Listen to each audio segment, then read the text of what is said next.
Adam, 6-1 defeat this evening. Just give me your thoughts on the game. I think it was a bit of a kind of two-half game. I think first half we had some really good spells. I think the goal back before half-time put us in a really good place and we felt we were competing.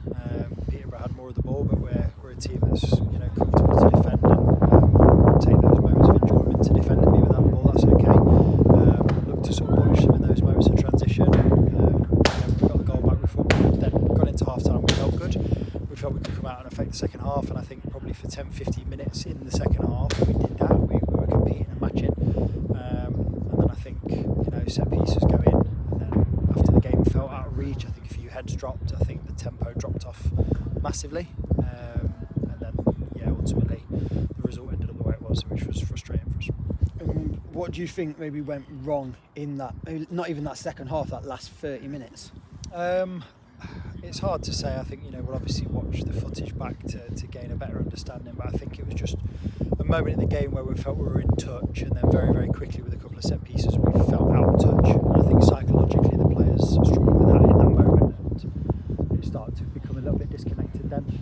We had a couple of square pegs in round holes today in terms of the changes with injuries, rotations in players, where positions where players aren't going on into their favourite positions and they've got to do a job, and they tried so hard to do that, but it's always difficult for players to go and affect the game when it's not their favourite position. So it was difficult, and then on top of that you're up against one of the best teams in the league that are up there for a reason. They've got an incredibly high quality forward line that can punish any mistake, whereas against other teams in the league you get away with more of those.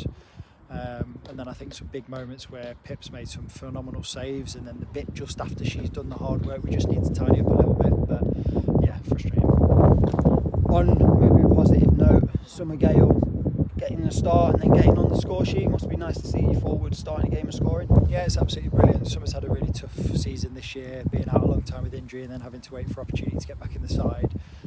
She's been pushing in training and hungry to get those minutes, so she's broken that 60-minute barrier today and got those hard running minutes in her legs. By the way, she had to do a lot of work out of possession and do a lot of lateral runs to get pressure on their fullbacks, which I think she did excellently for the time that she was on the pitch. And of course, for a striker, feeling the back of the net and getting a goal is really important, so we're delighted for her to do that, and we hope then she can sort of kick on now and be back in and around the mix now for the rest of the season when we're going to need her.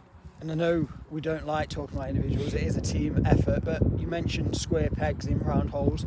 Nia Chambers playing out of position and getting her first minutes in what is a very long time. Just a word on her. Yeah, I mean, Nia embodies what this club's about. She's Notts through and through. She works so hard for us.